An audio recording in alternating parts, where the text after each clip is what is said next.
12 ঘন্টা 70,000 ফেরেশতা তার জন্য দোয়া করবে। বলুন সুবহানাল্লাহ। তাহলে কত বড় কাজ, আল্লাহর বান্দা দেখতে যাওয়া। আল্লাহ তাআলা বলতেন, ও বান্দা, আমি অনাহারে ছিলাম, ভুকায় ছিলাম, ক্ষুধার্ত ছিলাম, তুমি আমার একটু খানা খাওয়াওনি। বান্দা বলবে, আল্লাহ আপনি তো রব্বুল আলামিন, আপনার ক্ষুধা লাগবে আর আমি খানা খাওয়াবো, কি করে হতে পারে? তা বলে, অমুক ব্যক্তি অনাহারে ছিল, তুমি যদি ওকে খাওয়াতে তাহলে তুমি আমাকে পেতে। বলুন সুবহানাল্লাহ।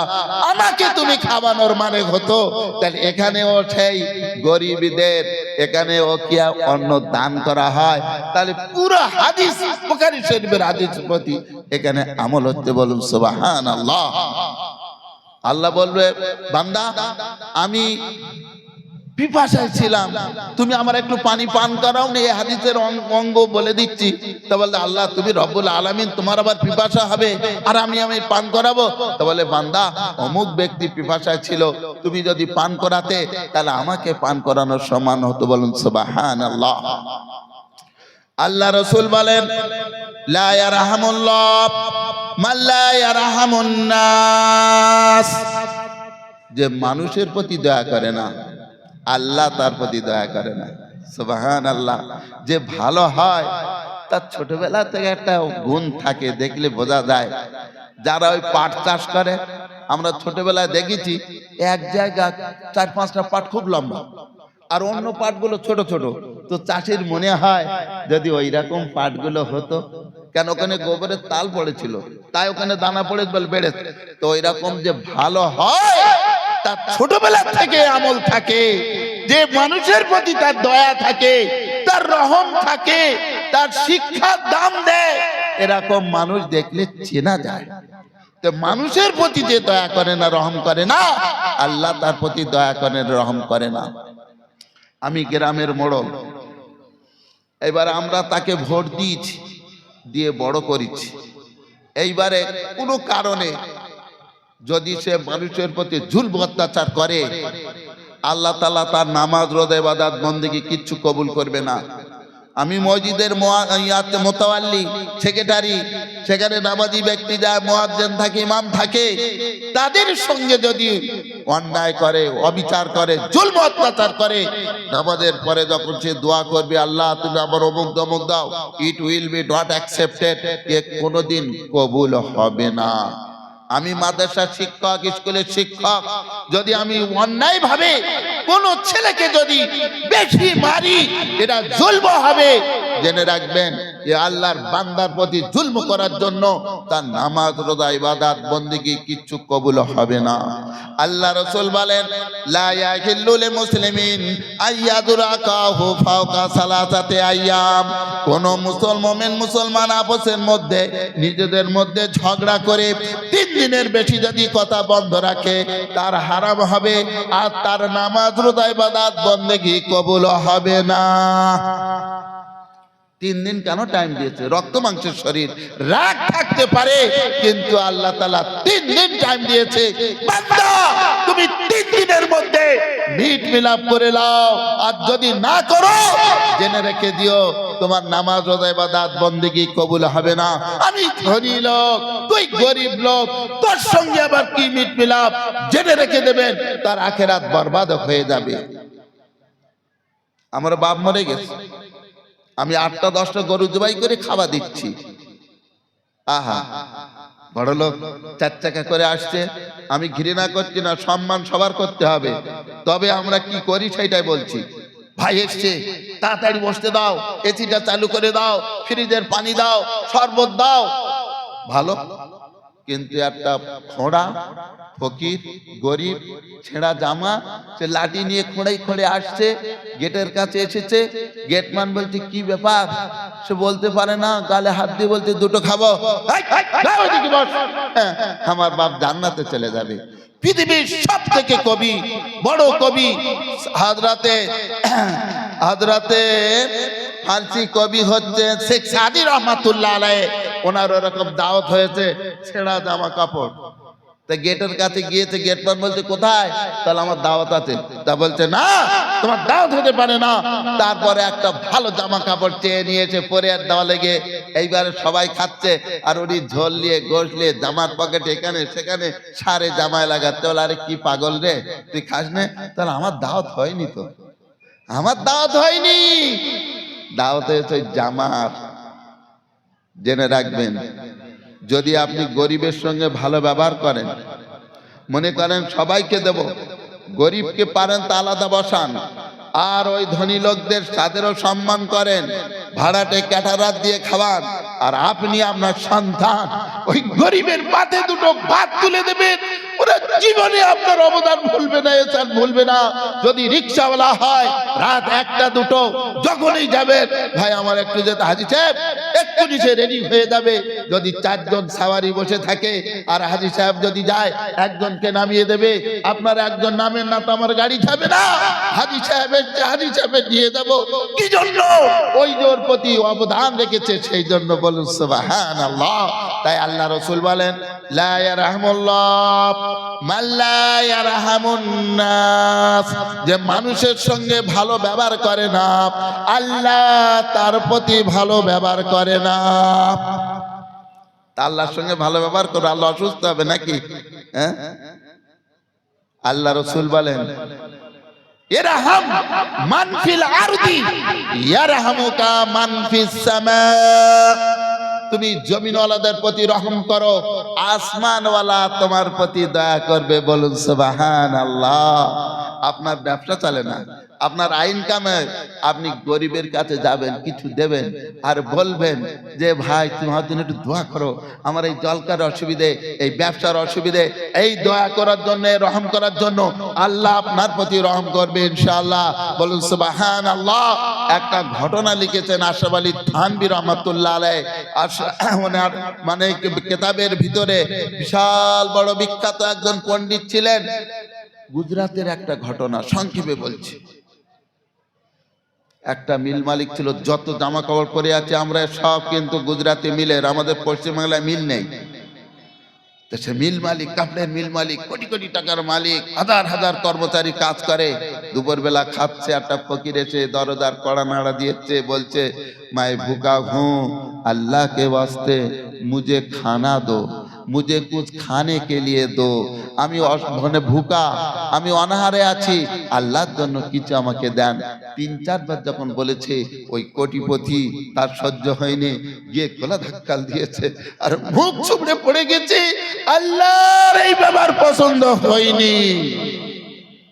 তার পরিণাম কি হলো? আল্লাহ তার সব কেড়ে নিয়েছে। ব্যাংকে কোটি কোটি টাকা দেনা, কর্মচারী সব চলে গেছে। ওই রকম বড় ধনী লোকের স্ত্রী ছিল, সেও ডিভোর্স দিয়ে বাপের বাড়ি চলে গেছে। সে তারপরে ওই যে ফকির যেমন এসেছিল লাঠি ধরে, ওইবারে লাঠি ধরে দরজায় গিয়ে ভিক্ষা চাচ্ছে, আল্লাহ কে ওয়াস্তে মুঝে দে দো, मैं भूखा हूं। একটা বাড়িতে গেল, একটা মহিলা কিছু থালায় করে খাদ্য নিয়ে এসে দরজা খুলে যখন দিতে যাচ্ছে, ওই বেহুশ হয়ে পড়ে গেল। বাড়িওয়ালারা ছুটে এলো, কি ব্যাপার? মাথায় পানি দিয়ে হুঁশ করলো, কি ব্যাপার, তোমার মেরেছে কিছু বলেছে? বলছে না। তাহলে কি হলো? তাহলে এই হচ্ছে আমার প্রাক্তন স্বামী, আর যাকে তাড়িয়ে দিয়েছিল সেই ফকির বর্তমান আমার স্বামী। বলুন সুবহানাল্লাহ। আল্লাহ কি না করতে পারে। সেই জন্য ভাই, মানুষদেরকে ভালোবাসবেন, ঘৃণা করবেন না। ছোট হোক বড় হোক, সবার সঙ্গে সম্মান দিয়ে চলবেন। হ্যাঁ, ও কি করেছে সব সময় মানুষকে প্রশংসা করবেন। সে একটা ভালো কাজ যদি করে, আল্লাহ তাআলা আপনার প্রতি ভালো ব্যবহার করবে। আমরা সব সময় নিজে কিছু করতে পারি না, আর কেউ যদি করে সহ্য হয় না, আর কেউ যদি বলে তার উপরে আঙুল তোলে। হাদিস কোরআন জানতে হবে তো বাপ, তারপরে তো মানুষ হতে হবে। হ্যাঁ, আল্লাহ রাসূল বলেন, আনা ওয়া কাফিল ইয়াতীমি ফিল জান্নাহ হাকাযা, আমি আজ এতিমদের প্রতি দয়া করবে, এতিমদের দেখাশোনা করবে, পাশাপাশি জান্নাতে থাকবো। সুবহানাল্লাহ। আল্লাহ রাসূল বলছেন, আল্লাহ রাসূল নিজে এতিম ছিলেন। তাহলে এতিমদের কি কষ্ট, কি দুর্দশা আল্লাহ রাসূল নিজেই জানেন। তাই আল্লাহ রাসূল দুটো আঙুল তুলে বলছেন, আনা ওয়া কাফিরুল ইয়াতিমি ফিল জান্নাহ হাকাদা, আমি আর এতিমদেরকে, গরিবদের, কাঙাল, দুঃখী বোকাদের যে দেখাশুনো করবে, সাহায্য করবে, পাশাপাশি জান্নাতে থাকবো। বলুন সুবহানাল্লাহ। সেই জন্য বাড়িতে কোনো ফকির আসলে ফেরাবেন না, এক মুঠো চাল হোক দেবেন, এক মুঠো চাল হোক দেবেন। আহা, আপনি বলেন ওই ঈদের, রোজার ঈদে, বকরা ঈদের ঈদে আমরা বাপ মা হয়েছি, আমরা যখন ছোট ছিলাম আমার বাপ মারা দোকানে গিয়ে কাপড় কিনতো, কি ভিড়, কতবার পাল্টায়, রং পছন্দ হয় না। ওই এতিম ছেলে যার বাপ নেই, সে যদি ওই দোকানের পাশ থেকে যায়, তার অন্তরে কি হবে বলেন? ওই অন্তর কি ফেড়ে দেখা যায়? ফাড়া যায় না। তার অন্তরে হয়, যদি আজ আমার আল্লাহ, আমার আব্বা বেঁচে থাকতো, তাহলে নিশ্চয় আমার জন্য দোকানে এসে দিত। তাই আল্লাহ রাসূল বলেন, আনা ওয়া কাফিরুল ইয়াতিমি ফিল জান্নাহ হাকাদা, আমি আর ওই ইতিম, গরিব, কাঙাল, দুঃখী, বোকা, অসহায়দের যে সাহায্য করবে, দেখাশোনা করবে, পাশাপাশি জান্নাতে থাকবো। বলুন সুবহানাল্লাহ। সব আমলে সব কিছু করা যায় না, অনেক সময় ছোট আমলে আল্লাহ অনেক কিছু দেয়। যেমন উদাহরণ দিয়ে বলি, আপনারা যেখানে এসেছেন কি পেয়েছেন এটা আমি পরে বলছি। হযরত ওমর রাদিয়াল্লাহু তাআলা আনহুর কথা হাফেজ মুজাফফর সাহেব বলছিলেন, উনি কেমন বাদশা ছিলেন। আল্লাহ রাসূলের শ্বশুর আর দুনিয়াতে জান্নাতি বলে ঘোষণা, সুসংবাদ ওনার দেওয়া হয়েছে। উনি রাত্রে গলিতে গলিতে দেখতেন আমার প্রজারা কি অবস্থায় আছে। একটা দেওয়ালের পাশে কান দিয়ে দেখছেন ছোট ছোট বাচ্চারা ছটফট করতে কাঁদছে, আর মা তাদের ভুলানোর জন্য মিছে মিছে হাঁড়িতে কিছু পাথর দিয়ে আর চুলায় জাল দিচ্ছে, জাল দিচ্ছে, জাল দিচ্ছে, আর রান্না শেষ হয় না। হযরত ওমর রাদিয়াল্লাহু তাআলা শেষ পর্যন্ত ধৈর্য ধরতে পারলেন। ও মা, তোমার কি রান্না শেষ হয় না? বলে, তোমার কাছে তুমি যাও, শেষ পর্যন্ত না বলতে হবে। তা বলছে, বাড়িতে কিছু নেই, তাই এই বাচ্চাদের ভুলানোর জন্য যে আস্তে আস্তে ঘুমিয়ে পড়বে। তাড়াতাড়ি বাইতুল মালে গেলেন। যিনি বাইতুল মালের দারোয়ান ছিলেন আসলাম, বলে, ওরে আসলাম, তুই আমার মাথায় এক বস্তা আটা তুলে দে। তো বলছে, হুজুর আপনার খাদিম আমরা রেডি আছি। তো বলছে, না আসলাম, তুমি কি আল্লাহর কাছে আমার হয়ে জবাব দিতে পারবে? উনি যে মাথায় করে নিয়ে নিজে খামির করে রুটি করে ছেঁকে ওই এতিমদের গালে দিয়ে চলে এসেছেন। বলুন সুবহানাল্লাহ। তো উনি জান্নাতি হবে না? আজ আমরা হব। আমরা তেলা মাথায় তেল দেই, শুকনো মাথায় তেল দিতে পারি না। আর একদিন রাত্রে অলিতে গলিতে ঘুরছেন, মা বলছে, বেটি রে, কাল সকালে গওলা আসবে, দুধ তো 5 সের হয়েছে, 10 সের দিতে হবে, তুই দুধে পানি মিশিয়ে দে। বলছেন, আমাদের আমিরুল মুমিনিন মানা করেছেন দুধে পানি মিশানো যাবে না। তাহলে আমিরুল মুমিনিন এখানে আছে? তা বলছে, আমিরুল মুমিনুলের আমির আল্লাহ তো দেখছেন। হযরত ওমর রাদিয়াল্লাহু তাআলা আনহু সেই ঘরে চিকে দিয়ে দিলেন। সুবহানাল্লাহ। উনি চলে গেলেন। সকালে বলছে সব প্রজাদের, মন্ত্রীদের, যাও ওই বাড়িতে যতজন আছে সবাইকে আমার দরবারে হাজির করো। হাজির হলো। তা বলছে, এই কথা কে বলছিল? তা ভয়তে বলে না? বলছে, না বলো, কোনো ভয় নেই। মা বলছিল, পানি দাও। আর বেটি বলছিল, না পানি দেবো না, আমিরুল মুমিনিন মানা করেছেন, আল্লাহ তাআলা তো দেখছেন।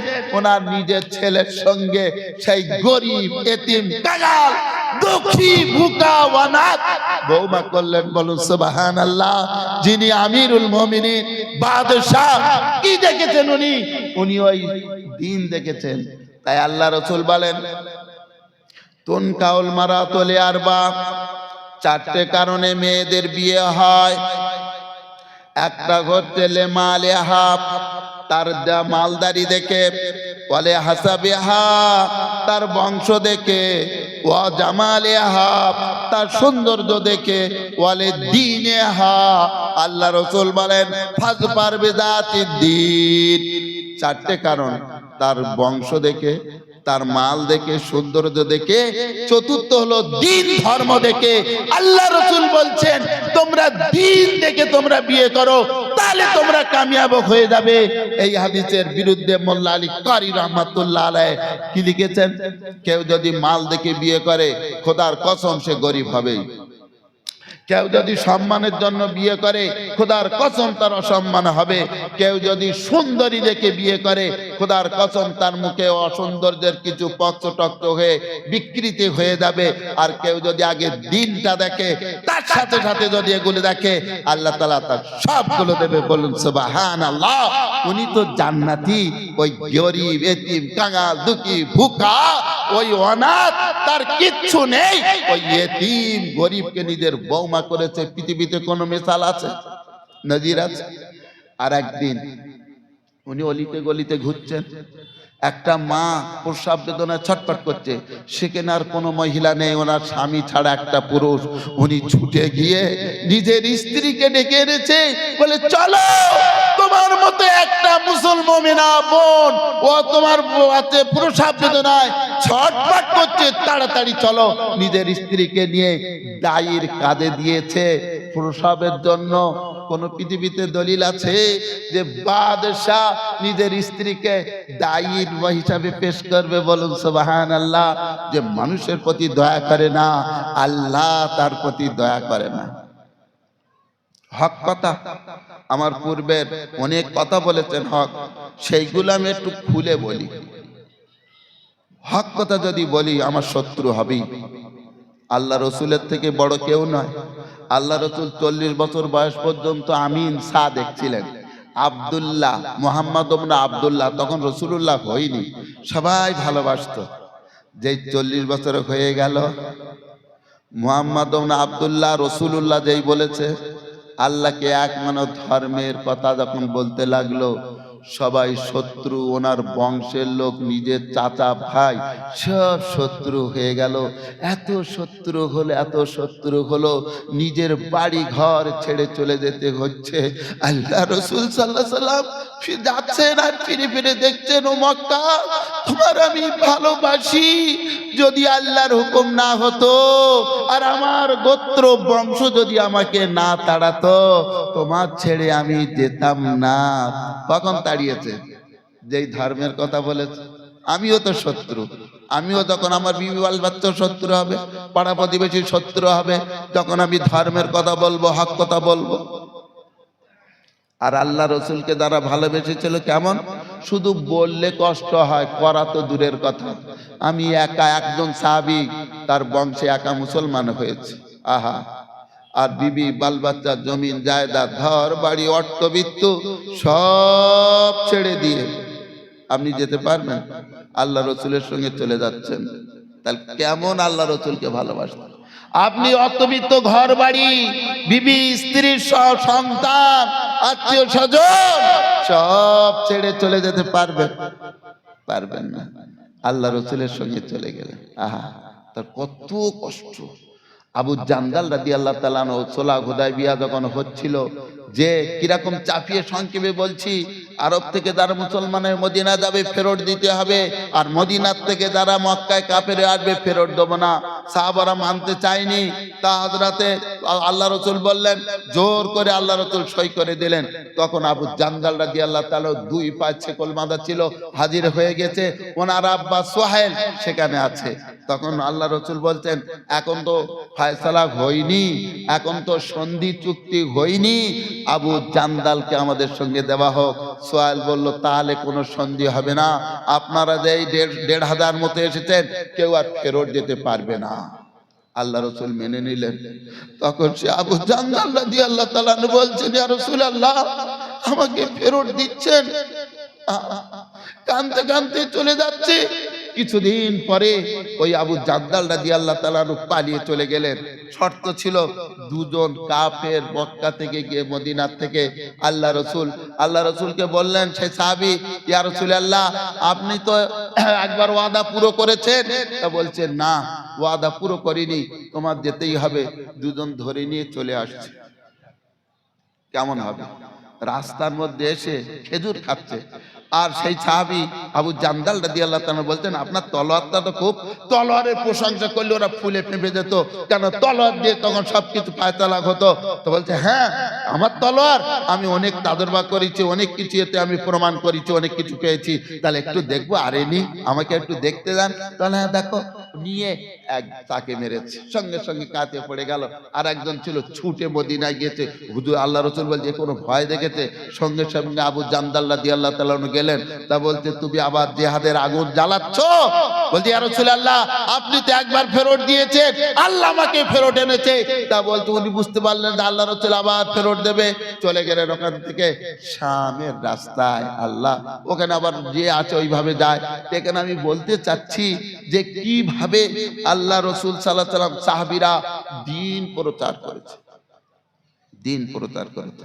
আমি বলি, এই যে উনি আযানটা দিলেন, 90টা মসজিদে আযান শুদ্ধ হয় না আমাদের এলাকায়। বললে সহ্য হবে না, শিখতেও চায় না। আযান দিলে খুব বরকত। যে 6 বছর আল্লাহর জন্য আযান দেবে, হাদিসে এসেছে জান্নাতের সর্দার হবে, তার পিছনে শত শত মানুষ জান্নাতে যাবে। বলুন সুবহানাল্লাহ।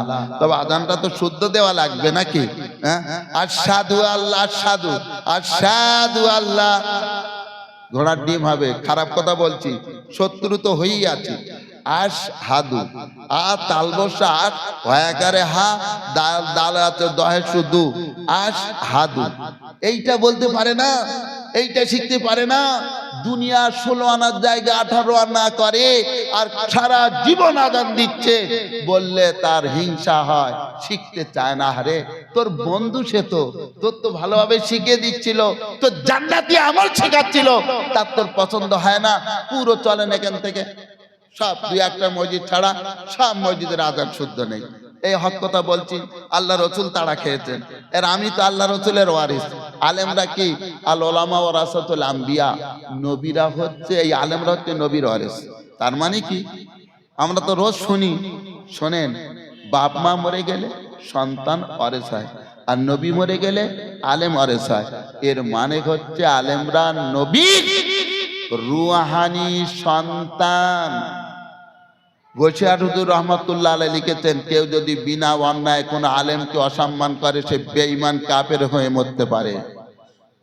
বেঈমান কাফের হয়ে মরতে পারে, অতটা সহজ নয়। আমার কথা বাদ দিয়ে বলছি, আমি লম্পট 2 নম্বর সব ছেড়ে দিচ্ছি, কিন্তু অনেক তো ভালো আছে।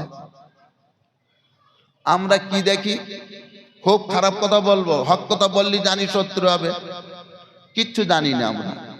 যেমন শ্রোতা তেমন বক্তা। নির্ণয় করি কি বক্তা? কুফরি কালাম করে, কুফরি, সে নিজে অন্ধ আর অপরকে কি রাস্তা দেখাবে, আমি প্রমাণ দিচ্ছি কুফরি কালাম। বশির হুজুর কিতাব দেখে নেবেন, কি জলসা উঠে সুর করে বলে লা ইলাহা নাউজুবিল্লাহ, এ কুফরি কালাম।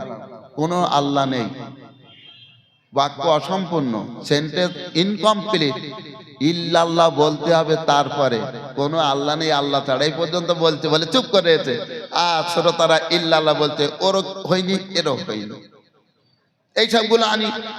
আবার কি ভেদাভেদ!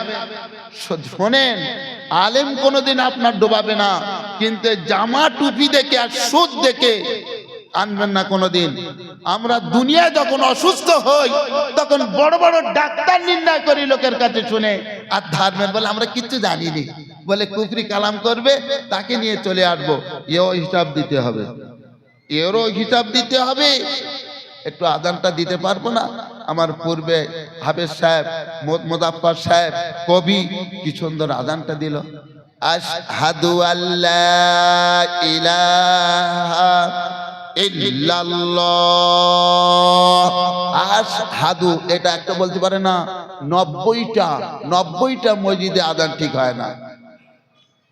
আর কোথায় লা ইলাহা, এখানে টান আছে, হা টান দিচ্ছে, শিখতেও চায় না, বললেও শিখে না। আবার ওদের শয়তান একটা ভালো যুক্তি শিখে রেখেছে, ও তাবলীগ। আল্লাহর কাছে গিয়ে বলবেন, আমার একজন শিখতে বলেছিল, আর আমি তাবলীগ বলে কিচ্ছু নেই, ও তো আমরা নাম রেখেছি। ফুরফুরা বলে কিচ্ছু না, আমরা নাম রেখেছি। দেওবন্দি বলে শরিয়াতের কিচ্ছু নেই। আদানগাছি বলে, আহলে হাদিস বলে কিচ্ছু নেই। হ্যাঁ, আমরা হানাফি। যদি বলে হানাফি, এটা শরিয়ত। কেন? এটা ইজমা। আমরা হানাফি 4টি ইমাম বরহক, এরা ইজমা। সমস্ত আলেম ওলামার শত শত ইমামের ভিতরে 4টি ইমামকে সমস্ত আলেমরা একমত হয়ে সব থেকে বড় বলেছেন আমরা হানাফি। আবার তবলিগ ইয়ে বলে তা বলে আর শিখতে চায় না। নামাজ তো আলহামদুলিল্লাহ আল্লাহই জানে, সূরা ফাতিহা পড়তে পারিনি, দাঁড়াতে পারিনি, শিখতে চাইনি, ওইভাবে চলছে। আর কোনো কিছু মনেই করে না, মসজিদ যাচ্ছে আর মাথা ঠুকে বাড়ি চলে আসছে, নামাজ হয়ে যাবে তো, আমি শত্রু ছাড়া কিচ্ছু হব না। হ্যাঁ, যে জীবনী বলবে যে বক্তা, সেই বক্তা ভালো, কারণ সেখানে একটাও করার কথা নেই।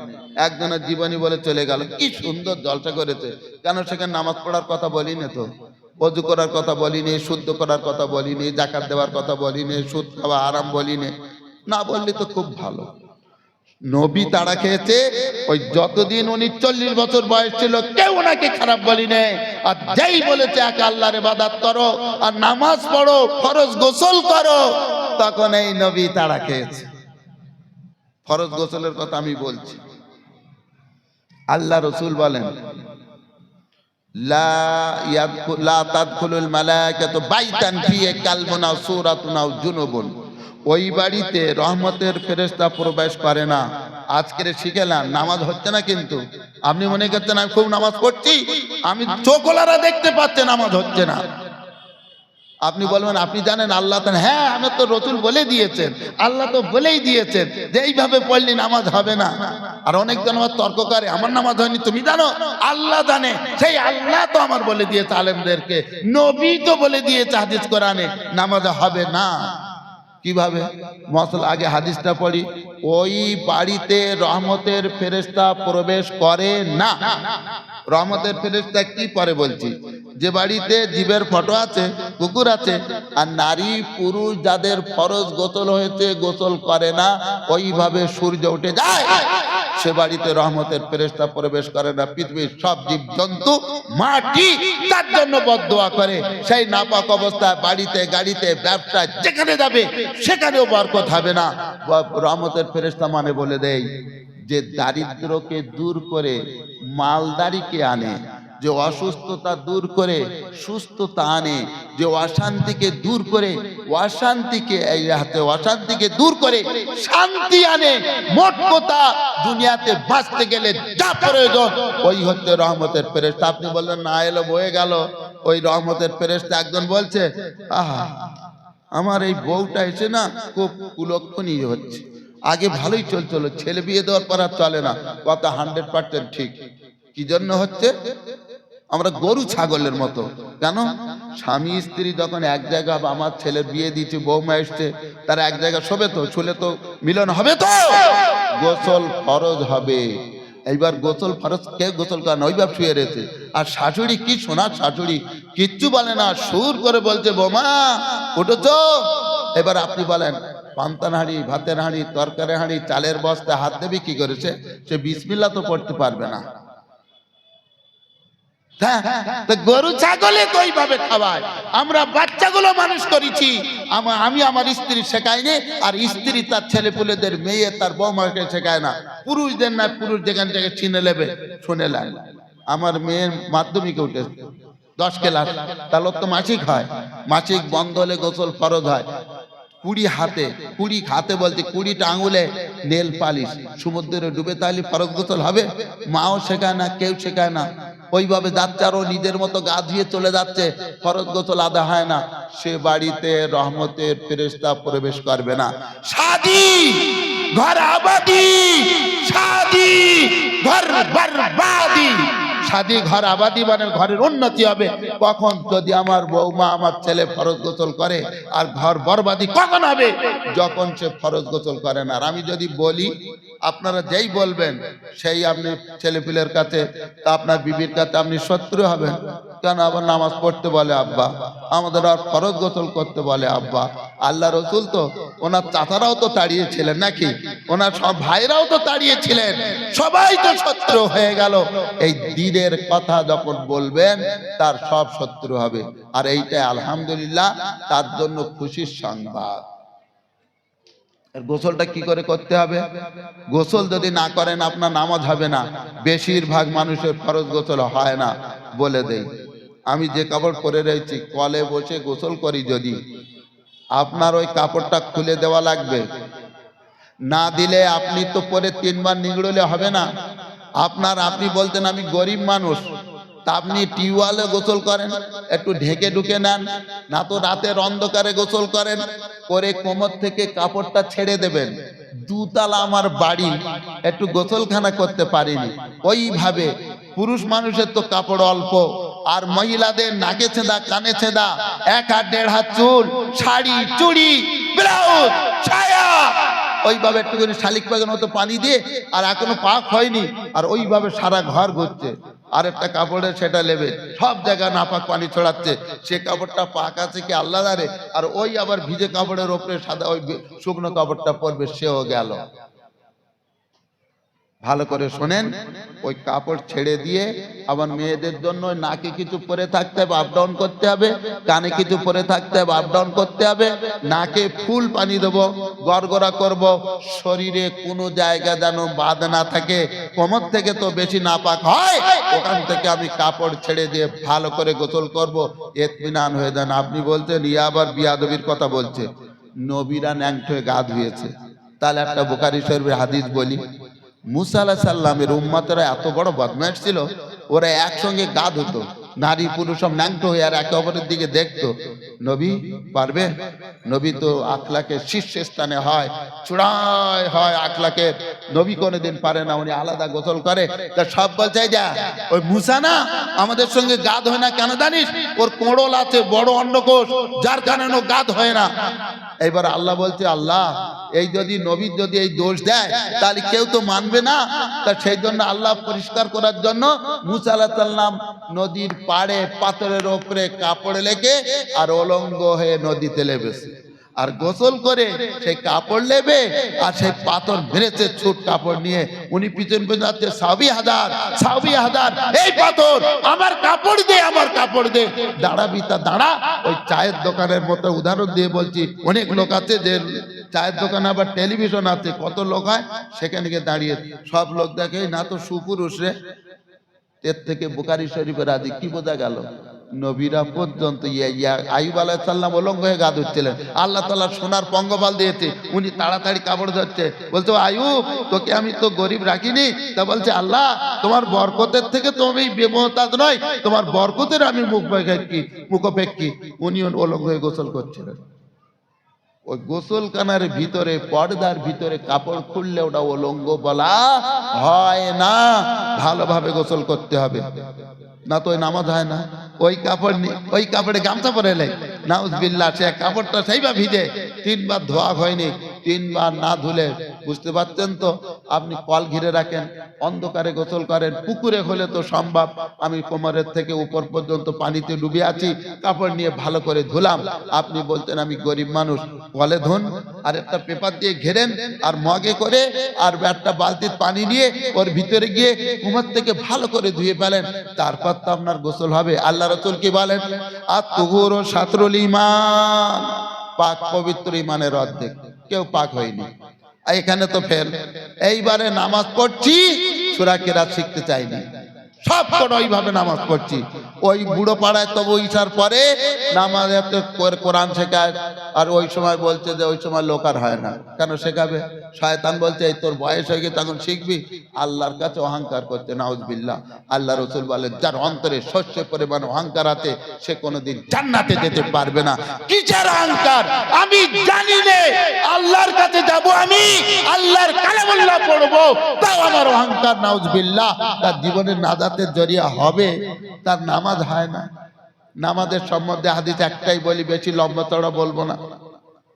আল্লাহ রাসূল বলেন আউয়ালু মা ইউহাসাবু বিহিল আবদু ইয়াউমাল কিয়ামাতি আস-সালাহ ফাইন সালুহা সালুহা সাইরু আমালিহি ওয়া ইন ফাসাদাত সাইরু আমালিহি। কিয়ামতের দিনে বান্দার সর্বপ্রথম নামাজের হিসাব নেওয়া হবে। নামাজ যদি ঠিক হয় সমস্ত আমলগুলো ঠিক মেনে নেওয়া হবে, হিসাব আর নেবে না। আর নামাজ যদি ঠিক না হয় তাহলে সব আমলও বেঠিক বলে মানা হবে, নাউজুবিল্লাহ। তার মানে নামাজকে আল্লাহ আদায় করার জন্য সব আমলকে নামাজের শুদ্ধতার উপরে রেখে দিয়েছে। বান্দা তুমি শুদ্ধ করে নামাজ পড়ো, সমস্ত আমল আল্লাহ তাআলা ফেরেশতার মাধ্যমে নবীকে বলে দিয়েছে। আর নামাজের সময় আল্লাহ তাআলা নিজের হাবিব মাহবুবকে, প্রিয়কে নিজের কাছে ডেকে নিয়ে নামাজকে ফরজ করেছে। বলুন সুবহানাল্লাহ। এই নামাজ ছাড়া আপনি কোনো বাড়িতে খায়ের বরকত পাবেন না। আর নামাজ যখন পড়তে যাবেন তখন আপনার ফরজ গোসল, ওযু, আপনার ওই কেরাত শুদ্ধ, আরো অনেক কিছু আছে, সেসব গুলো আমার শেখা লাগবে। আল্লাহ তাআলা কোরআনে বলেই দিয়েছে, নামাজ না খুব ভারী। আমি 10 বছর আগে এই মোল্লাদের এই বড় মসজিদে আমি এইটা বলেছিলাম, কত বড় পালোয়ান আছো গ্রামের তেমুড়ে ওগুলো সব লোক ঠেঙ্গি একদিকে করো, 5 ওয়াক্ত নামাজ পড়ে দেখাও দেখি, তোমার পালোয়ানি শেষ হয়ে যাবে। কেন আল্লাহ তাআলা বলেই দিয়েছেন, ওয়াইন্নাহা লাকাবীরাতুন ইল্লা আলাল খাশিঈন। নামাজ খুব ভার, তবে যে আল্লাহর ভয় করে তার কাছে ভয় নয়। সে রাতের অন্ধকারে উঠে নামাজ পড়বে, সে তাহাজ্জুদে নামাজ পড়বে। আল্লাহ তাআলা তৌফিক দেয়, আমার তাহাজ্জুদের নামাজ কাজা হয় না। যেদিন আমি ওই 4টের সময় উঠি, প্রায় উঠি, আর উঠি আমি তাহাজ্জুদের নামাজ পড়ে, বেশিরভাগ আমি বাড়িতে ফজরের নামাজ পড়ার সুযোগ হয় না। সেই চৈতল 4 নম্বর গিয়ে খাল পাড়ে গিয়ে ওদিকে মাঝে মাঝে মাদ্রাসা ভবানীপুর গিয়ে আমি নামাজ ধরতে পারি। আমার 2টো ফ্যামিলি। দেলোয়ার হোসেন সাইদি বলতেন, কে কত বড় বুজুর্গ আর সৎ কে জানবে? তার বিবি জানবে। বিবির থেকে কেউ জানে না আমার স্বামী কি। তা আমারও বিবি আছে, 2টো নয়, 1টা বলতে বাধ্য হচ্ছি। তাদের কাছে খবর নিয়ে দেখবেন যে আপনার স্বামী কি করে। কেন অনেক সাহাবীর যখন কোনো খবর পাওয়া যেত না, আল্লাহ রাসূল সাহাবী তার বিবির কাছে যেতেন। কিরকম? একটা কবর থেকে খুশবু বার হচ্ছে, তো খুঁজে খুঁজে খুঁজে খুঁজে বুঝতে পারতেন না, তো একটা কবরে গিয়ে দেখেন খুশবু বার হচ্ছে। তো সবাই গ্রামের লোক বলতো, তো বদমাইশ ছিল রে। হ্যাঁ, কিরকম বদমাইশ? তা বলছো বিবির কাছে যা। তাহলে হ্যাঁ, আমার স্বামী বদমাইশ ছিল। তবে আল্লাহ, একদিন ঝড় বৃষ্টি হয়েছে, ছেলেরা কোরআন শরীফ পড়তে পারে না, তা কেরাসিন কিনে একটা আলো নিয়ে ওই ছেলেদের কোরআন পড়ার জন্য ব্যবস্থা করে দিয়েছে। বলুন সুবহানাল্লাহ। আল্লাহ তার কবুল করে নিয়েছে। এবার আপনি বলবেন নামাজ, নামাজ আল্লাহর হক, আল্লাহ চাইলে মাফ করে দেবেন। কোরআন শরীফের মধ্যে আল্লাহ তাআলা ঘোষণা দিচ্ছেন, ইন্নাল্লাহা লা ইয়াগফিরু আইয়ুশরাকা বিহি ওয়া ইয়াগফিরু মা দুনা যালিকা লিমান ইয়াশা। আল্লাহ তাআলা শিরকের গুনাহ ছাড়া যাবতীয় গুনাহ চাইলে মাফ করে দেবেন। আল্লাহ তার নামাজ পড়াকে না পড়াকে সব মাফ করে দিয়েছে। ওই শুধু তালেবে ইলমের একদিন কেরাসিন দিয়ে দিয়েছিল। বলুন সুবহানাল্লাহ। আর একটা বুখারী শরীফের হাদিস আমি শোনাই, একজন মহিলা সারা জীবন ব্যভিচার করেছে, জেনার কাজ করেছে, একটিও নেকির কাজ নেই। আরব দেশের ঘটনা, বুখারী শরীফের হাদিস। একদিন রাস্তা দিয়ে যাচ্ছিল, একটা কুয়ার ধারে একটা কুকুর পিপাসায় কাতর হয়ে জিভটা পার করে হাঁপাচ্ছিল, আর মাটিতে একটু একটু পানি পড়ে রয়েছে, একটু চেটে চেটে খাচ্ছিল। সেই মহিলা তখন বলে, গো আল্লাহ, আমাদের যেমন পিপাসার লাগলে কষ্ট হয়, আরব দেশে তখন তো পানি ছিল না, পিপাসার কি জ্বালা যন্ত্রণা আরব দেশের মানুষ বুঝতো। তখন বলছি, অবলা নিকৃষ্ট জীব, এতে কিছু করার নেই। তো মাথার ওড়নি, পায়ের মোজা খুলে কোন রকমে হ্যাট হয়ে ওই নিকৃষ্ট অপবিত্র ওই কুকুরকে পানি পান করে দিল। আল্লাহ তাআলা রাজি খুশি হয়ে তার সারা জীবনের গুনাহ মাফ করে দিল এবং জান্নাতুল ফেরদাউসের হকদার হয়ে গেল। বলুন সুবহানাল্লাহ। মোল্লা আলী কারি রাহমাতুল্লাহ আলাইহি এই হাদিসের ব্যাখ্যায় লিখেছেন, যদি কুকুর না হয়ে জীবের শ্রেষ্ঠ জীব যদি মানুষ হতো, ইয়েতিম গরিব কাঙাল দুঃখী ভুকা হতো। আবার যদি তলেব ইলম হতো, এমন তলেব ইলম যারা মনের আশা পুরো করে মিটিয়ে খেতে পায় না, ভালো জামা কাপড় মোজা জুতো পরতে পারে না। আমি আজ 36-37 বছর পড়াচ্ছি, কত তলেব ইলমকে দেখেছি গামছা গায়ে কাঁপছে, রাত 10টা পর্যন্ত কোরআন শরীফ হেফজ করছে, পায়ে ফেটে গেছে, জুবোদা নেই, চপ্পল পরে দড়ি দিয়ে বাঁধা, তাতে ওই ভ্যাসলিন দিয়ে দেয়। আমি দেখেছি বুড়ির পুকুরে যখন আইসক্রিম ব্যাপারে আসতো, ওই ছোট ছোট এতিম গরিব রিক্সাওয়ালার ছেলে ছুটে ছুটে যেত, পকেটটা ছেঁড়া ঝুলছে, পয়সা নেই, গিয়ে পাশে থমকে দাঁড়িয়ে যেত, আর মনে হতো যদি একটু ভাঙা আইসক্রিম যদি দিত আমি চুষে খেতাম। মোল্লা আলী কারি রহমাতুল্লাহ আলাইহি বলেন, যদি ওই কুকুর না হয়ে এই তলেবে ইলম জীবের শ্রেষ্ঠ জীব আল্লাহ রাসূলের মেহমান, আল্লাহ রাসূলের ওয়ারিসকে যদি আমরা আমাদের এক লোকমা থেকে তাদের বুকে যদি ধরতে পারি, ইনশাআল্লাহ আল্লাহ চাইলে আমাদেরও বেড়া পার করে দেবে এবং জান্নাতুল ফেরদাউসের হকদার হয়ে যাব। বলুন সুবহানাল্লাহ। আমাদের গ্রামে মক্তব চলে, এই মাদ্রাসা চলে, বাড়ি বাড়ি যায়, কোনোদিন ফেরত দেবেন না। এক মুঠো চাল হোক দেবেন, 10টা টাকা হোক দেবেন, আর যদি না থাকে আল্লাহ রাসূল বলেন আল কালিমাতুত তাইয়্যিবাতু খায়রুম মিনাস সাদাকাতি, মিষ্টি কথা দান করার চেয়েও সওয়াব বেশি। এর মানে কি? আমরা কত জায়গা যাই, কি বলে জানেন? এই দেখ দোকান বন্ধ কর, তাহলে কেন? একজনকে বলতে চল বিনা পুঁজির ব্যবসা করি, তাহলে কি? তাহলে বিল ছাপিয়ে লেই যাই চল। তার মানে হিট মারে, এরা তো ওই ব্যবসা করতে নিজে নিজে খায়, তাই বলে ব্যবসা করছে। জেনে রাখবেন ওর ঈমান নষ্ট হয়ে যেতে পারে। আল্লাহ রাসূল নিজে চাঁদা করেছেন হযরতে বিলাল রাদিয়াল্লাহু তাআলা আনহুকে নিয়ে। আর যদি আমি না দিতে পারি, আল্লাহ রাসূল বলেন আল কালিমাতুত তাইয়্যিবাতু খায়রুম মিনাস সাদাকাতি, মিষ্টি কথা দান করার চেয়েও সওয়াব বেশি। ভাই তোমরা ভালো কাজ করছো, ঠিক আছে ভাই, আজকের তো আমার কিছু দেবার নেই, যাও, এরপরে যেদিন আসবে ইনশাআল্লাহ আমি তোমাদের কিছু দেব। এই মিষ্টি কথা বলার জন্য ও দান করলে যা সওয়াব হতো তার চেয়ে বেশি তার সওয়াব হবে। বলুন সুবহানাল্লাহ। একটু দর্শে পড়েন আল্লাহুম্মা সাল্লি আলা সাইয়্যিদিনা মাওলানা মুহাম্মদ ওয়া আলা আলি সাইয়্যিদিনা মাওলানা মুহাম্মদ। আর দুই একটা কথা আমি সংক্ষেপে বলে শেষ করে দিচ্ছি। আল্লাহ তাআলা আমাদের দুনিয়াতে পাঠিয়েছে, তো কিছু খেতে হবে তো নাকি? না ওইভাবে থাকবো? আল্লাহ তাআলা রান্না করে তার বাড়িতে আমাদের হাঁড়ি পাঠিয়ে দেবে না? কিছু করতে হবে, কিছু আল্লাহ মাধ্যমে দেবে। আমার চাষবাস করতে হবে সবকিছু, তবে কিছু নেক আমল করলে আল্লাহ তাআলা সেগুন দেবে। সেটা কি সংক্ষেপে বলি। আল্লাহ রাসূল বলেন, বুখারী শরীফের হাদিস, মান হাব্বা ইয়াফসুদা ফি রিজকি ফালিয়াতিল রাহমা, কেউ যদি ধনী হতে চায়, সে যদি তার রুজি রোজগারে বরকত চায়, তার মাতা পিতার সেবা করুক। বলুন সুবহানাল্লাহ। বেশিরভাগ দেখা যায় ছোট ছেলের কাছে থাকে, আর বড়রা কিছু বড় হয়ে গেলে আর মা বাপকে দেখে না, কিন্তু কিছুদিন পরে দেখবেন যে ওই মা বাপকে দেখাশোনা করবে, আল্লাহ তার রুজি রোজগার বরকত দেবে। বুখারী শরীফের হাদিস।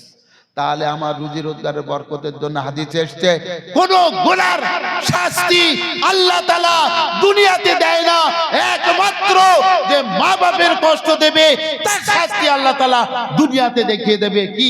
ওরে বান্দা, তোর টাকার বাড় হয়েছে, সর্বপ্রথম আল্লাহ তাআলা তার টাকা কেড়ে নেবে।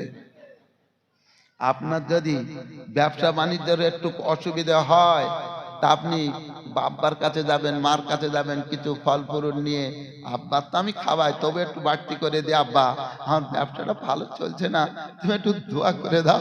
আল্লাহর এই দোয়া যদি নাও করে, এই বলার জন্য আল্লাহ তাআলা আপনার ব্যবসার কাঁটা চালিয়ে দেবে, টাং টাং করে আপনার ব্যবসা চলবে। বলুন সুবহানাল্লাহ। আর যদি একটু ইতিম গরিব কাঙাল দুঃখী ভুকাদের, কেন আল্লাহ রাসূল বলেন আনা ওয়া কাফিরুল ইয়াতিমি ফিল জান্নাহ হাকাদা। এর আগে যে হাদিসটা শোনালাম, ওই ব্যভিচারী নারী, অকৃষ্ট নিকৃষ্ট অবলা কুকুরের মতো জীবকে একটু পানি পান করে সে জান্নাতের হকদার হয়ে গেল। আর মানুষ জীবের শ্রেষ্ঠ জীব, ইতিম গরিব কাঙাল দুঃখী ভুকা মাদ্রাসা তালেবে ইলম, আল্লাহ রাসূলের হাদিস, আল্লাহর কালাম পড়নেওয়ালাদের যদি আমরা আমাদের এক লোকমা থেকে তাদের মুখে যদি এক লোকমা ধরি, ইনশাআল্লাহ আল্লাহ তাআলা আরো আমাদের দুনিয়া আখিরাতেও শান্তি দেবে ইনশাআল্লাহ। এগুলো খেয়াল রাখবেন। আল্লাহ রাসূল বলেন, আচ্ছা এবার ভাই আমরা কে চাই যে তাড়াতাড়ি মরবো? কেউ চাই না। তাহলে রুজির জন্য আল্লাহর কাছে সকাল থেকে সন্ধ্যা পর্যন্ত তো একটা আমল বলে দেই, যে এই সালাম যে আমি পড়তে দিয়েছিলাম, এই সালাম কোথার থেকে জানেন? সেই প্রথম মানুষ জান্নাতে, তখনই আল্লাহ তাআলা আদমকে তৈরি করলেন। আর ওনার ওয়াসুরাতুহু জিরউনা সিত্তুনা জিরা, ওনার হাতে 60 হাত। কালকের তোহা ভাই বলছিলেন না যে আমি হাওয়ালে তার কবর দেখেছি, একদম প্যান্ডেলের থেকে বেশি, এর থেকে আরো বেশি। মরে গেলে মানুষ একটু ছোটখাটো হয়ে যায়। আদম আলাইহিস সালামের হাতের উপরের দিকে 60 হাত ছিলেন, আর যারা জান্নাতে যাবে তারাও 60 হাত হবে। আল্লাহ তাআলা বলি, আদম সাল্লিম আলা হাউলাই নাফার, এই দল ফেরেশতাদের দল সালাম করো। ভালো করে শোনো, যা জবাব হবে তোমার আর তোমার সন্তানের জবাব হবে আসসালামু আলাইকুম। ওই জান্নাতে শুরু হলো সালাম। ফেরেশতারা বলেন ওয়া আলাইকুম আসসালাম ওয়া রাহমাতুল্লাহ, রহমাতুল্লাহ বাড়িয়ে দিলেন। সংক্ষেপে বলছি, আল্লাহ রাসূল সাল্লাল্লাহু আলাইহি ওয়াসাল্লাম যখন মদিনায় গেলেন, দেখলেন আপসের মধ্যে মিল নেই, মহাব্বত নেই, প্রেম প্রীতি ভালোবাসা নেই, মারপিট ঝগড়াঝাটি খুনোখুনি, খুনোখুনি জোরদার মুল্লুকতার, জানের মালের ইজ্জতের ঘর বাড়ির কোনো নিরাপত্তা নেই, সিকিউরিটি নেই। তখন আল্লাহ রাসূল সাহাবাদের ডেকে বললেন, ওগো আমার সাহাবা, আলা আদুল্লুকুম আলা শাই, তোমাদের কি এমন একটা আমল বলবো, ইদা ফালতুম তাহাবাবতুম, যদি তোমরা নিজেদের মধ্যে করো তোমাদের মিল মহব্বত প্রেম প্রীতি ভালোবাসা হবে, ঝগড়াঝাটি ফিতনা ফাসাদ খুনোখুনি মারপিট হিংসা বিদ্বেষ দূর হয়ে যাবে। বলু বালা, সাহাবারা বললেন বলুন ইয়া রাসূলুল্লাহ। আল্লাহ রাসূল বললেন, তাকরাউ সালাম আলা মান আরাফতুম আল্লাম তারিক, সালাম করো যাকে চেনো এবং যাকে চেনো না। কিসের জন্য? মিল মহব্বত, যে পাড়ায়, যে বাড়ি, যে গ্রামে, যে দেশে সালামের রেওয়াজ বেশি, সেই গ্রামে শান্তি বেশি, ফিতনা ফাসাদ নেফাক আর হিংসা বিদ্বেষ সেখানে ততই কম। তবে আসল বলার উদ্দেশ্য, কেউ যদি সালাম করে নিজের বাড়ি প্রবেশ করে, আল্লাহ রসুল বলতেন সকাল থেকে ঘুমানো পর্যন্ত, সেই দিনে সকাল থেকে ঘুমানো পর্যন্ত, যদি সকাল থেকে রাত 10টায় ঘুমায়, সেই দিনে তার দুনিয়াতে বাঁচার জন্য যাবতীয় অসুখ বিসুখ, জামা পোশাক, ঘর বাড়ি, শীতের পোশাক, লেখা পড়া, যা কিছু দরকার আল্লাহ তাআলা সেই দিনের সমস্ত কিছু গায়বী খাজানা থেকে পূরণ করে দেবে। বলুন সুবহানাল্লাহ। তা আমরা সালাম করে বাড়ি যাই। হ্যাঁ, বিবি আর বলেন ওই দেখ কি শিখে এসছে। আমরা বাইরে একটা, আমি কথা বলি, বাইরে আমাদের সালামের জোর, আর বাড়ি ঢুকি আমি জানো একটা চোর। চোর কথা বলতে বলতে যায়, চুপচাপ যায়। আমি চুপচাপ যাচ্ছি বাড়ি, বাইরে কি সালামের জোর, আসসালামু আলাইকুম ভাই ভালো তো, ওয়া আলাইকুম আসসালাম। তা লোকের শান্তির দোয়া দিচ্ছে, আমার বিবি বাল বাচ্চা দরকার নেই, আর আপনি সালাম করে ঢুকবেন, আপনার দারিদ্র দূরে। সালাম মানে শান্তি।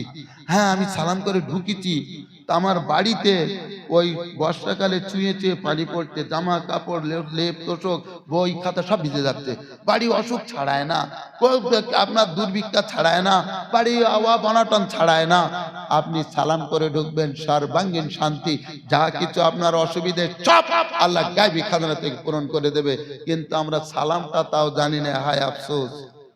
সালাম আলাইকুম, আলাইকুম সালাম, ঘোড়ার ডিম হবে। আসসালামু আলাইকুম, আল্লাহ রসুল যেটা শিখেছেন সেইটা ইউ শিখতে চায় না। আমি এত বলছি তো, পরে যে সালাম দেন আলাইকুম সালাম, আলাইকুম সালাম। কিসের মুসলমান আমরা? হ্যাঁ, আল্লাহ রসুলের মহব্বতকারী, নাউজুবিল্লাহ। আল্লাহ রসুলের মহব্বতে একটা সুন্নাত শিখবো না? আল্লাহ রসুল বলেন, মান তামাসসাকা বিসুন্নতি ইন্না ফাসাদি উম্মতি ফালাহু বিহি আজরু মিয়াতি শহীদ। কেউ যদি একটা সুন্নতের প্রতি আমল করে, আল্লাহ রসুল বলেন 100 শহীদের সওয়াব তার নামায় আমলে লেখা হবে। বলুন সুবহানাল্লাহ। আর তার সঙ্গে মুসাফা করব। মুসাফা করলে কি হবে?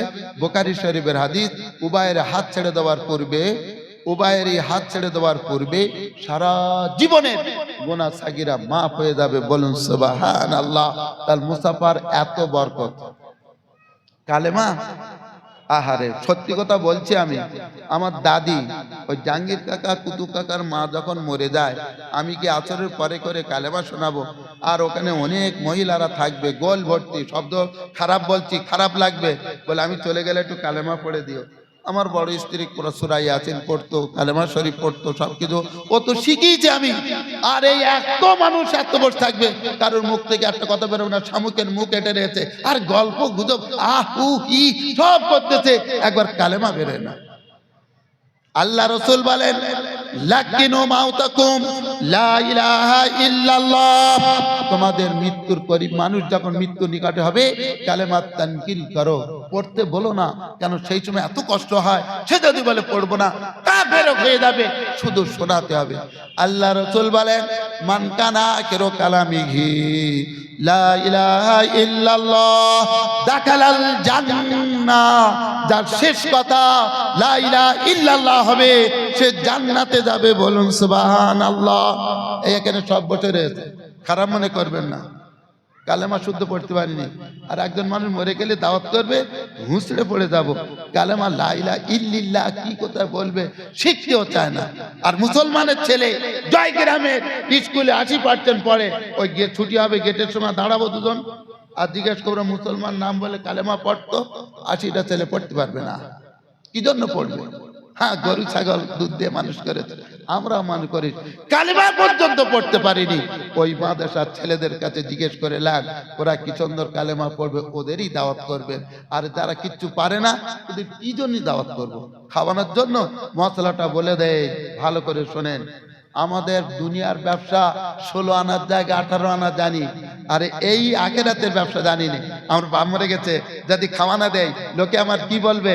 10টা গরু জবাই করেছি, করে গরিব ধনী সব দাওয়াত করেছি, যে কটা গরিব খাবে সওয়াব হবে, যে কটা ধনী খাবে হাদিয়া হবে, সওয়াব হবে না। আবার যদি নিয়ত থাকে আল্লাহর উদ্দেশ্যে খাওয়াচ্ছি তাহলে তো হবে, আর যদি নিয়ত থাকে লোকে কি বলবে, সব গেল, ও গরিব যা আর সব গেল, সব চলে যাবে। একটু নিয়তটা ভালো রাখি, একটু কালেমাটা শিখি। আল্লাহ রাসূল বলেন ইকরাউ সূরা ইয়াসিন ইনদা মাউতাকুম, তোমাদের ব্যক্তি যে মরণের নিকটে হয়েছে তার কাছে গিয়ে সূরা ইয়াসিন পড়ো। সূরা ইয়াসিন হাদিসে এসেছে কোরআন শরীফের দিল কলব, সূরা ইয়াসিন পড়লে 10 খতম কোরআন শরীফ পড়ার সওয়াব। ওই কলবে কষ্ট হয়, আর সূরা ইয়াসিন কোরআনের কলব যখন পড়ে শোনানো হবে আল্লাহ তার সহজে মৃত্যু দান করে। বলুন সুবহানাল্লাহ। একটা বাড়ি আছে, বিএ পাস, এমএ পাস, এ পাস, ও পাস, শুয়ে পাস, সব পাস, একটা সূরা ইয়াসিন পড়তে পারবে? হ্যাঁ, ওসব দেখবো না। হ্যাঁ, কোথায় মাল আছে, মাল বেকারের হাদিস বলে দিয়েছি, গরিব হবে হবে হবে, সৌন্দর্য দেখে বিয়ে করলে অসৌন্দর্য হবে হবে হবে, সম্মান দেখে বিয়ে করলে অসম্মান হবে হবে হবে, দিনের সাথে সব দেখেন সব পাবেন, সব পাবেন। ইজ্জত হবে, সম্মান হবে, মাল হবে, দিন হবে, ধর্ম হবে, ফরজ গোসল করবে। আপনারা পারেন তা ওই মাদ্রাসায় পড়া মেয়েদের বিয়ে করবেন, তবে সাধারণদের বলছে, আলেমদের বলিনি। আলেমরা সাধারণ মেয়ে বিয়ে করবে, কারণ আলেমের বাড়ি কচুরে, কচুরে কি লাভ? আর একটা যদি অন্য ফসল আনে, অন্য সবজি আনে, তালিয়ে ওকে শিখে নেবে। সাধারণ লোক, সে তার বাড়ি কচু নেই, সে আলেম নয়, সে একটা মাদ্রাসার মেয়ে বিয়ে করুক, সে তার অনেক কিছু শিখে নেবে, তার শেখাবে, সে নামাজ পড়বে, ফরজ গোসল করবে, সব কিছু সে করবে, দিনকে প্রাধান্য দেবে। আমাদের এই কালকে এসেছিল আবুল পার, আমার ছাত্র, আমার কাছে পড়েছে, ওটা এখন সরকারি চাকরি করে। বলছে হুজুর ভাইও হয় আবার ছাত্র, একটা মাদ্রাসার মেয়ে। এই ওমর আলী যে আমাদের এখানে জবেদা হাজী সাহেবের ছেলে জয়গ্রামে পড়ে একটা মাদ্রাসায়, ওর সঙ্গে যোগাযোগ করে দিয়েছি। একটা মেয়ের বোখারি পাস, তার মানে কথা চলছে, তাহলে ও তো সরকারি চাকরি করে। আর সম্ভ্রান্ত বাড়ির মানুষও, হযরত মাওলানা দ্বীন মোহাম্মদ সাহেব রহমাতুল্লাহ আলাইহির ছেলে, তারা মাদ্রাসার মেয়ে খোঁজ করছে। কেন? জানে দিন আছে, ধর্ম আছে, একটু কোরআন শরীফ পড়বে, একটু পর্দার ভিতরে থাকবে, একটু কোরআন শরীফ পড়বে, ফরজ গোসল করবে। আজ আমরা গরু ছাগলের মতো ফরজ গোসলও করি না। ফরজ গোসল না করলে তার কিচ্ছু নেই, তার কোনো কিচ্ছু হবে না। তার যে অবস্থা হবে সে আল্লাহই জানে। সে গোসলটা ফরজ কেন করে দিয়েছে? আমার হিন্দু ভাইরা অনেক ভালো, ওরা গানা দিয়ে গাড়িতে পর্যন্ত যায় না, কোথাও যায় না, তারা যাই হোক যেভাবে হোক, ওদের ধর্মের যেভাবে হোক, ওরা অপবিত্র মনে করে। আমার বাপ দাদারা আগে গলায় ধান রাখতো, আর ওই ব্যাপারী আসলে রাখাল গলায় উঠতো, বলতে এই তুই গা ধুইছি, যে কথা কিন্তু সত্যি কথা, ভালো কথা ছিল। তখন বুঝতে পারিনি কেন বেশিরভাগ নাপাকে ঘরে গা ধুয়ে আয়, কেন আল্লাহর নিয়ামত তুই ছুবি, তুই নাপাক অবস্থায় ওখানে বিবার করতে হবে, ওই গা দেওয়ার কথাটা বলতো, এটা 100% ঠিক কথা বলতো। সেই জন্য বাপ মুসলমান হন, মোমেন হন, এখনো সময় আছে। কালেমাটা শুদ্ধ শিখুন, সূরাটা শুদ্ধ শিখুন, সালামের উত্তর দেওয়াটা শুদ্ধ শিখুন, মানুষকে ভালোবাসুন, বয়স্কদের সম্মান করুন, ছোটদের স্নেহ করুন, গরিবদের প্রতি দয়া করুন। যে ভালো কাজ করবে তাকে ভালো কথা বলুন। আমি প্রথম শুরু করেছিলাম ওই হাদিস, বাল্লাম ইয়াশকুরিন নাস লাম ইয়াশকুরিল্লাহ, যে মানুষের ভালো বলে না সে আল্লাহর ভালো বলে না। আমাদের ক্লাব খুব ভালো club, it has no example in world, পৃথিবীতে এর কোনো সমতুল্য কোনো ক্লাব নেই। এখানে ধর্মীয় অনুষ্ঠান, এখানে ওই যে ছেলেদের ছোট কেন্দ্রীয় শিক্ষা কেন্দ্র, আজাদ চিলড্রেন একাডেমি, আপনি জানেন ছোট বাচ্চাদের শিক্ষাটা আসল শিক্ষা। ওই ভিত রাখলাম ওই 10-20 ইঞ্চির, আর ওর উপরে ভিত করে কত ছেলে এখান থেকে ডাক্তার, মাস্টার, ইঞ্জিনিয়ার হচ্ছে। এরকম ক্লাব কোথায় আছে? এরকম ক্লাবের জলসা দেবে কোথায় আছে? এরকম ক্লাব এই কোরআনের প্রতিযোগিতা কোথায় আছে? আল্লাহ রসুলের নাক পড়াবে কোথায় আছে? আর বস্ত্র দান, গরিবদের দান, বড় সম্মানীদের আপনার ওই সম্মাননা, রক্ত দান শিবির কোথায় আছে? আলহামদুলিল্লাহ, আল্লাহ ক্লাবকে কবুল করে নিক, ক্লাব ওয়ালাদের কবুল করে নিক, যারা ভালোবাসে, যারা জড়িত আছে, যারা এই কদিন ধরে এখানে আসছে, আল্লাহ তুমি ওদের সবাইকে কবুল করে নাও। সবাই বলি আল্লাহুম্মা আমিন, আল্লাহুম্মা আমিন। মনে হয় আমার টাইম শেষ হয়ে গেছে। হ্যাঁ, 8টা পর্যন্ত ছিল, 8:04 হয়েছে, তা আর কিছু বলবো না? আচ্ছা, আসসালামু আলাইকুম ওয়া রাহমাতুল্লাহি ওয়া বারাকাতুহু। আমার জন্য, আমার গ্রামবাসীর জন্য, সারা পৃথিবীর জন্য, ফিলিস্তিনিদের জন্য খাস করে দোয়া করবেন। ভারতের মুসলমানের জন্য মসজিদ, মাদ্রাসা, মক্তব, কবরস্থান, ওয়াকফ সম্পত্তি আল্লাহ হেফাজত করুক। আমার পূর্বের বক্তা বলে গেছেন, আল্লাহ ওনাকেও কবুল করে নিক।